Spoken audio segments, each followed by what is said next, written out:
Bien-aimés, et cette mentalité, ces relents de la mentalité africaine affectent nos familles et affectent nos foyers chrétiens.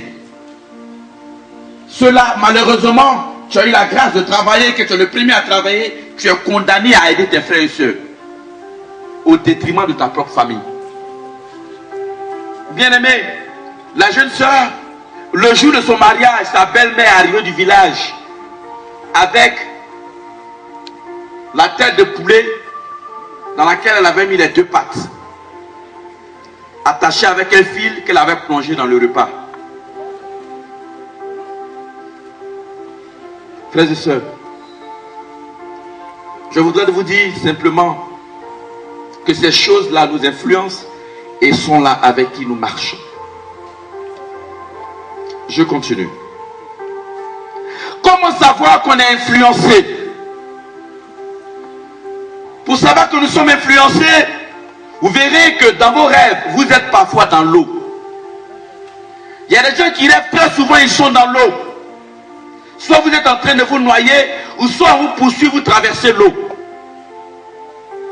Il y a des gens qui auront l'impression de tomber d'une falaise comme si vous étiez en train de tomber dans un trou, dans un puits sans fond. Et quand vous vous levez très tôt le matin, vous sentez des courbatures. Vous vous sentez fatigué comme si la veille vous aviez travaillé. Il y a certains même qui vont jusqu'à sentir, ou du moins avoir, à laisser transparaître sur leur corps des cicatrices. Tu te lèves le matin, tu vois des traces sur ton corps. J'ai rencontré une dame qui me l'a dit. Mon père, il est grand de taille comme ça, il est en forme. Je le vois. Je n'arrive pas à lutter. Le temps que je veux lutter, mes forces m'abandonnent. Bien-aimé, quand elle se lève le matin, elle m'a présenté les cicatrices de son corps. C'était dans le rêve.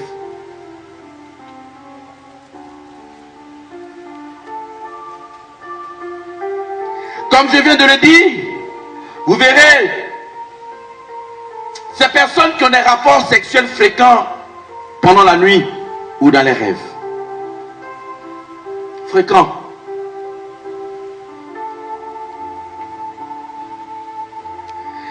Ces esprits-là peuvent aller jusqu'à vous rendre célibataire, comme je l'ai dit. Ils sont jaloux de la jalousie d'un homme. Donc ils ne peuvent pas concevoir que celle que lui il aime, que quelqu'un d'autre vienne prendre sa vie. Si malheureusement, elle consent à rester avec quelqu'un, il gâte le travail de la personne. C'est-à-dire que vous allez constater que ton mari, tout ce qu'il arrive à toucher n'arrive pas à prospérer. Il échoue dans toute tentative. Il veut amener l'épouse à comprendre que son mari là, il ne sert à rien. Nous sommes allés prier pour une jeune soeur à Bobo qui faisait du commerce international. Nous sommes allés prier pour elle. Son mari était assis dans un fauteuil qui était un peu bizarre. Et nous sommes allés, on a prié, on a voulu rassembler toute la famille. On a demandé à prier. Et voici que nous étions en train de prier. Et puis bon, on a eu une forte intuition de prier pour un esprit de nuit comme ça. Si jamais il y avait un esprit qui fatiguait la famille, qui empêchait la famille d'avancer. Le monsieur venait de perdre son job, mais le commerce de la femme prospérait. Bien aimé, lorsqu'on a dit on va prier pour l'esprit de nuit, elle n'a qu'à prier pour tout sauf ça.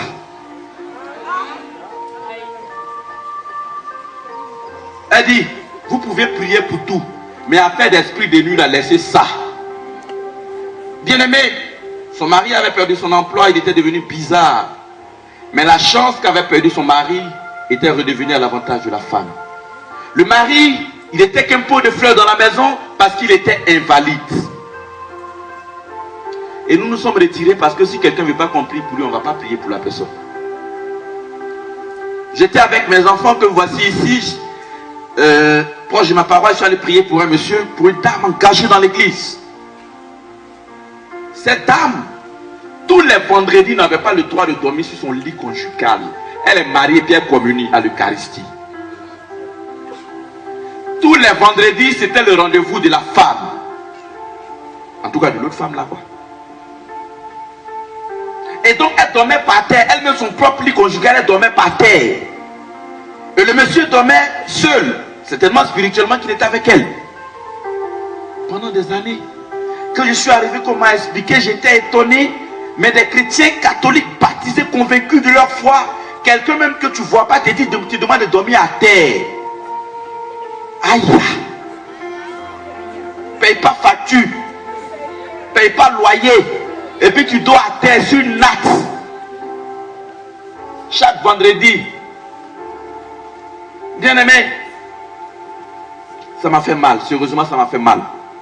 Et quand je suis arrivé, aujourd'hui, le monsieur en question s'est converti. Il va à la messe régulièrement. Et sa femme a pu regagner son lit conjugal. Mais avant que nous puissions parvenir, nous avons pris un temps de préparation de la famille. J'ai dit une messe privée dans la cour familiale. Je ne peux pas comprendre que des chrétiens catholiques ont dit Jésus est vivant dans l'Eucharistie, dans le sacrifice de la messe. Et puis quelqu'un vient te dire de dormir à terre. Et puis tu dors à terre.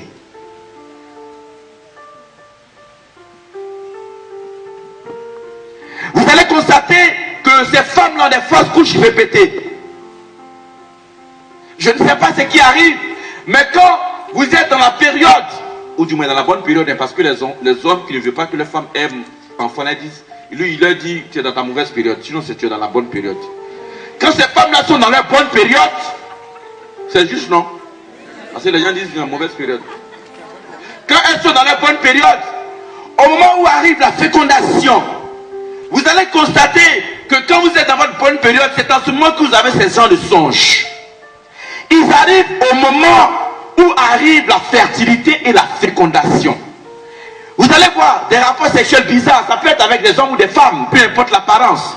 Ils peuvent prendre l'apparence des hommes que vous connaissez ou souvent même des animaux. Mais ils interviennent au moment où arrive la bonne période. Merci. J'ai aimé cette acclamation. Bien-aimés, ces femmes-là arrivent à avoir des fausses couches répétées. Les femmes ou les mamans vont vous dire que vous avez l'impression que dans le fond de la femme, il y a comme la chaleur, n'est-ce pas? On dit ça ne peut pas garder, ça ne peut pas. Mais qu'est-ce qui fait ça? Qu'est-ce qui fait ça? Dites-moi.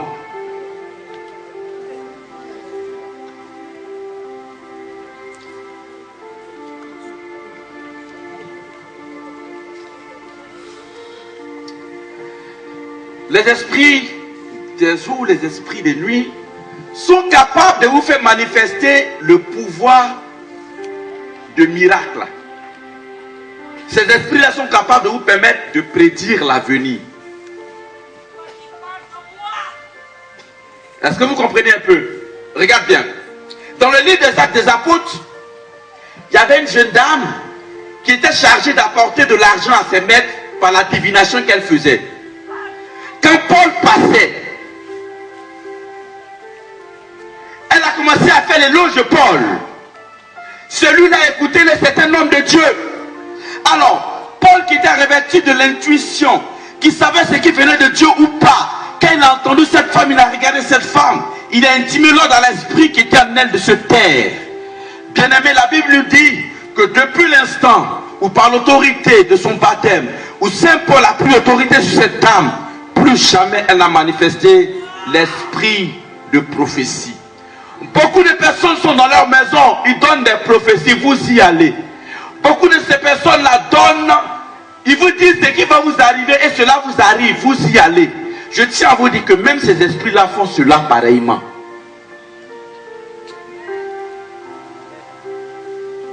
Quand Pharaon, il a vu Moïse tendre le bâton et c'est devenu serpent, Moïse était heureux parce que lui, son Dieu, fait transformer le bâton en serpent. Dieu lui dit, mais toi, Moïse dit, c'est à cause de cela que ton Dieu t'a envoyé. Il a appelé tous les magiciens, chacun a envoyé son bâton. Et les bâtons de tous les magiciens sont devenus serpents.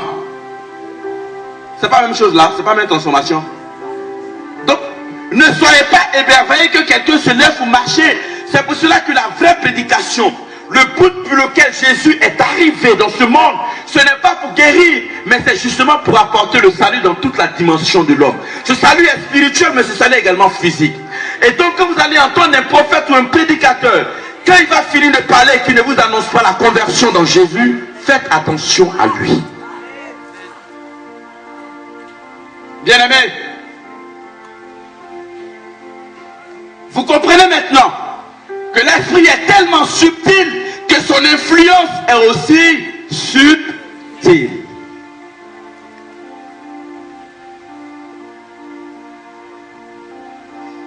Frères et sœurs,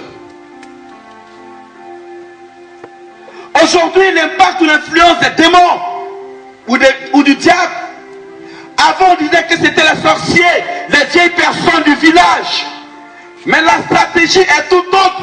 Aujourd'hui vous verrez un sorcier en costume dans une grosse voiture, mais c'est un sorcier quand même. Bien aimé, la stratégie a changé. Le sorcier, ou du moins l'impact du diable, ne s'attaque plus aux vieillards parce qu'on les a trop accusés. Maintenant, le diable arrive même jusqu'à ce que la mère, quand elle a conçu, l'enfant est dans son ventre, le sorcier cherche à dévorer l'enfant qui est dans son ventre.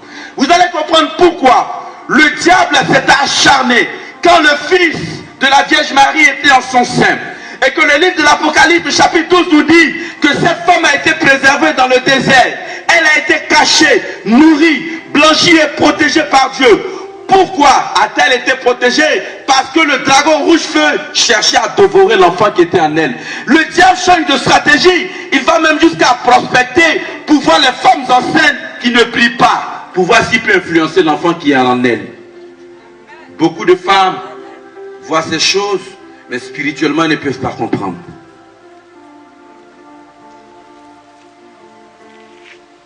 Bien-aimés, quelqu'un me dise Amen. Amen. Je bénis Dieu parce que peu importe la nature de celui qui m'influence, peu importe si son influence est rattachée au village, peu importe si son influence est rattachée au nom que je porte, parce qu'en réalité, on vous dira que vos noms sont des noms qui reviennent des divinités. Il y a une jeune fille que je suis sur la paroisse, elle s'appelle Topé. On dit les Topé là, toutes les femmes Topé ne se marient pas. Le jeudi dernier, ils ont fait l'ouverture solennelle de la forêt de Topé à Mossou. Et ma fille n'y est pas allée, mais ses frères y sont allés. Son père est le gardien de Topé. Je lui ai dit, peu importe le nom que tu portes, peu importe ce que ton papa a fait, mais il y a quelqu'un qui a payé le prix sur la croix. Il y a quelqu'un qui a versé son sang sur la croix. Celui-là, il est capable de te redonner même ce que tes parents t'ont donné comme tes avantages. Heureusement qu'il y a l'antidote. Heureusement que même dans tout ce qui est produit, il y a la date de la péremption.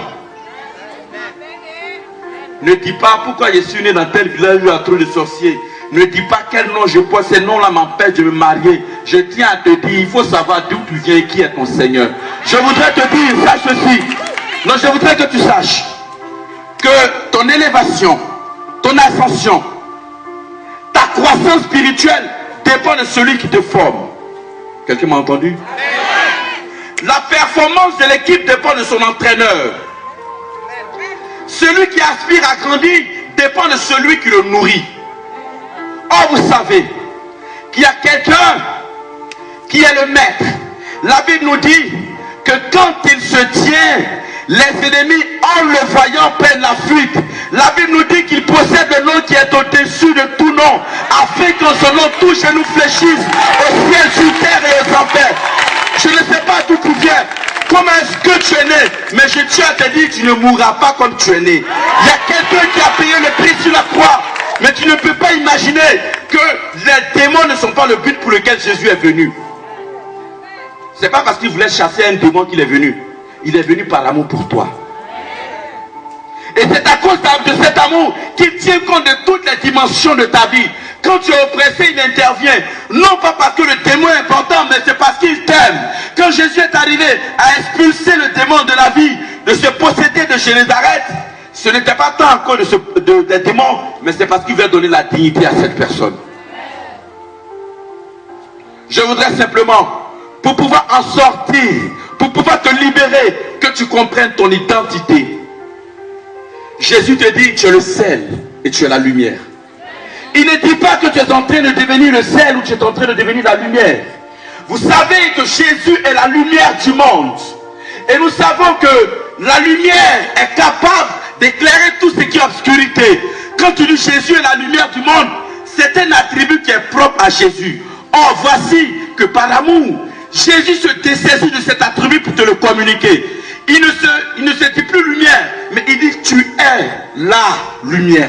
Il ne se fait plus sel, mais il dit que tu es sel. Il ne dit pas que tu es en train de devenir le sel. Il dit que c'est comme cela que tu es. Tu es conçu par le baptême et à cause du baptême, je t'ai conféré cet attribut qui m'appartenait. Et désormais, tu es capable de manifester efficacement et effectivement cet attribut qui est en moi. Les chrétiens catholiques sont enthousiastes aux assemblées, ils sont enthousiastes à la messe, mais ils deviennent comme ils sont devenus dès que tout finit, parce qu'ils n'ont pas encore pris conscience de leur identité. Parce que quelqu'un qui est au village, qui est arrivé dans votre famille, vous avez peur. Mon père prie pour moi, c'est le jour où ils vont faire sortir rosaire, c'est le jour où les femmes vont prendre eau bénite. Oh, depuis tu ne faisais pas ça, hein? Mais dès qu'on t'a dit le grand-père là, il arrive.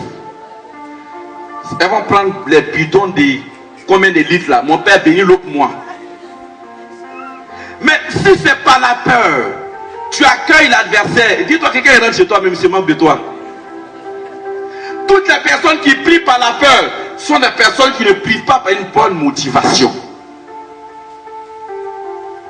Bien-aimé, je voudrais que tu saches, il y a une bonne nouvelle. Nous sommes dans le temps de carême. Heureusement que l'Église te donne cette opportunité.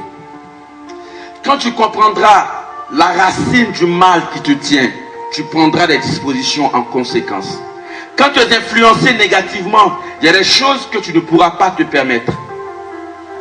Regarder la télévision toute la journée, dormir toute la journée, tout en sachant que tu n'arrives pas à enfanter, tout en sachant que tu n'arrives pas à travailler, tout en sachant que tu n'arrives pas à te marier. Tu passes ton temps à zapper les chaînes et à zapper, à zapper les chaînes et à zapper, à zapper les chaînes et à zapper. Et quand tu te réveilles, tu accuses les sorciers du village. Bien-aimé, il faut savoir la souffrance que tu vis pour savoir comment te comporter. Les chrétiens catholiques sont paresseux. Ils ont toujours tendance à dire, mon frère prie pour moi, mais depuis quand toi aussi tu vas prier pour toi-même? C'est vrai qu'on a besoin d'un plus expérimenté que soi. On a besoin de quelqu'un qui connaît plus que nous. Mais quand est-ce que nous allons prendre notre indépendance? Le baptême que nous avons eu, c'est le même baptême que chacun a eu. Comment se fait-il que certains arrivent à grandir spirituellement pendant ce temps, toi tu es toujours bébé spirituel? Quand est-ce que toi aussi tu vas prier pour les autres? Mon père prie pour moi. Venez me voir encore puis demander cela. Il y a des gens qui doivent être énervés de leur situation. J'étais énervé quand une de mes filles m'a dit, étant allée se marier au Bénin, parce qu'elle avait voulu se séparer d'avec son mari. Elle était enceinte d'un poisson. Mais j'imagine, je me dis, mais on dira que le diable a un pouvoir au-dessus des hommes, des enfants de la promesse, des enfants de Dieu. Ça m'a fait mal. Les chrétiens catholiques ne croient plus aux manifestations, la puissance de Jésus. Ils vont même jusqu'à être chrétiens et à être rose franc-maçon pour puiser une source, pour puiser un pouvoir pour compléter leur foi chrétienne. Mais qui vous a dit qu'à l'intérieur de l'église, il n'y a pas ces ressources pour manifester l'onction de puissance? Pourquoi acceptez-vous d'être rose-croix et être catholique? Pourquoi acceptez-vous de vous aider et le ciel va vous aider? C'est pour ça que vous dites, aide-toi et le ciel t'aidera. Mais c'est de quelle aide vous parlez? Qui vous a dit que vous n'êtes pas capable d'accomplir les signes du Christ? Jean le chapitre 14, le verset 12. Jésus dit, ceux qui croient en moi feront les mêmes signes que j'ai fait et feront de plus grands encore. L'apôtre Philippe était conscient de cela. Philippe, qui a été baptisé du même baptême que toi et moi, était capable d'apparaître et de disparaître. Il n'était pas franc-maçon, il n'était pas rose-croix, mais il était baptisé dans Jésus-Christ. Bien-aimé, je veux te dire, tu n'as pas besoin d'envier ceux qui ont des pouvoirs ou ceux qui ont la puissance. Au lieu d'aller faire consultation, en toi il y a ce rudiments, il y a ce pouvoir. Moi je n'ai pas entendu. Ce matin, je veux que tu découvres l'onction de puissance. Je veux te le faire expérimenter pour que plus jamais tu n'ailles chez les prophètes bizarres. Et que tu comprennes qu'à l'intérieur de l'église catholique, Dieu est capable de susciter des serviteurs, capables de manifester l'autorité, l'onction, le pouvoir.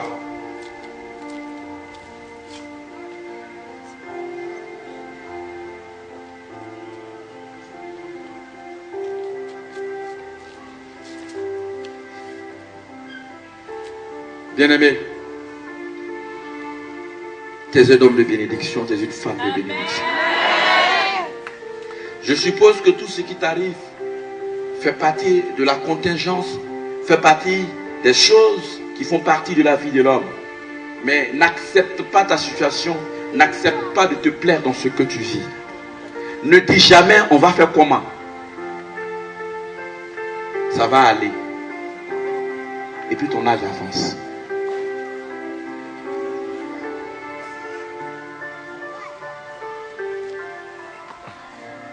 Vous comprendrez pourquoi, quand après la tentation des ailes, Jésus arrive dans le temple.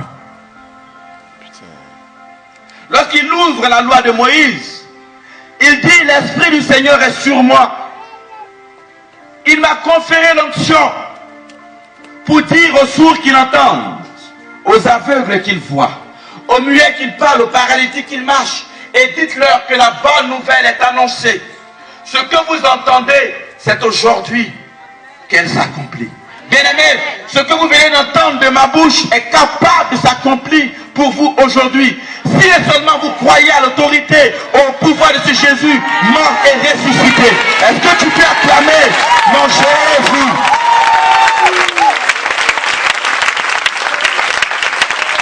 Tu vas te tenir debout.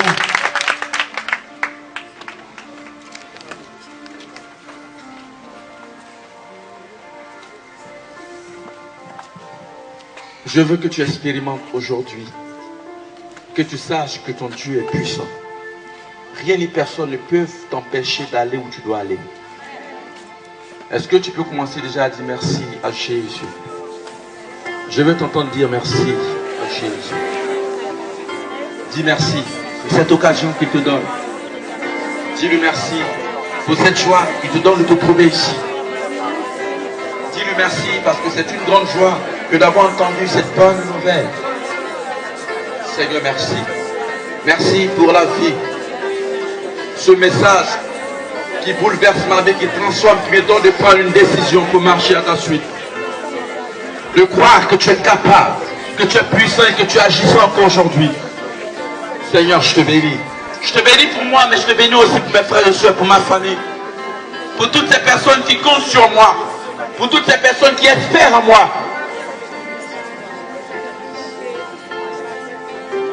Merci Seigneur. Nous allons entrer dans cette adoration. Nous allons simplement adorer le roi des rois et lui dire que nous nous soumettons à sa volonté. Nous lui offrons tout en nous. Nous allons simplement lui dire que nous l'aimons. Dans cette adoration, nous allons lui exprimer notre reconnaissance. Je veux que tu chantes, que tu adores comme jamais tu ne l'as fait. Que ton âme s'ouvre, que ton âme s'élève à cette rencontre.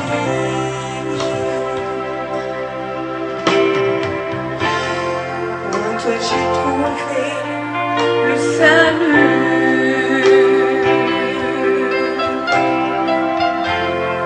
Reçois en Dieu l'adoration.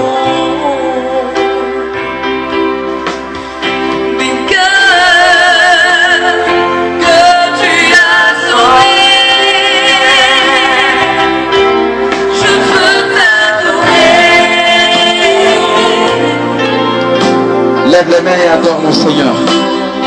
Offre-lui ta vie. Lève les mains et offre-lui ta vie par ce chant d'adoration.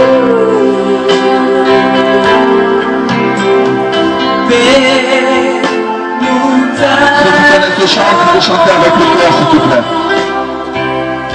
Chante avec le cœur, s'il te plaît.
Je peux t'entendre chanter. Est-ce que je peux t'entendre lever la voix, chanter, mon Jésus?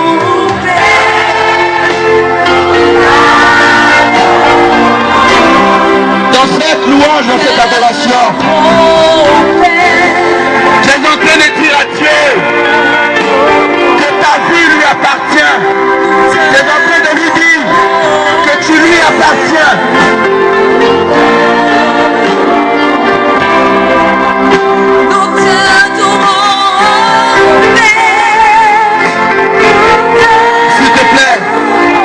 Chante mon roi, chante mon Seigneur.